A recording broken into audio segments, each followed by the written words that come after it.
забони тоҷикӣ тақвиятдиҳандаи фарҳанг, худогоҳӣ ва худшиносӣ ба муҳимтарин рукни давлатдорӣ буда, нигоҳ доштани он вазифаи ҳар як соҳибзабону ватандор аст.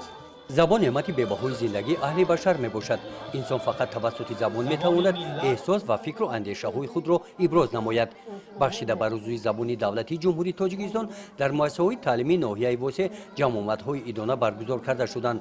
аз ҷумла дар ҷамъомаде ки дар муассисаи таъссисоти асосии рақами 68 доир карда шуд, хонандагон аз эҷодиёти адибони муосири тоҷик дар васфи забони модарӣ ва гиромидошти он шеърҳо қироат намуданд. дар бодо шири модар бар касе ки забони модарӣ гум карда. дар ин ҳамоиш қайд карда шуд ки забони тоҷикӣ забони ширину шево ва шоирона мебошад ки донишу маърифати дар тӯли ҳазорсолаҳо андӯхтаи мардумро дар худ нигоҳ доштааст.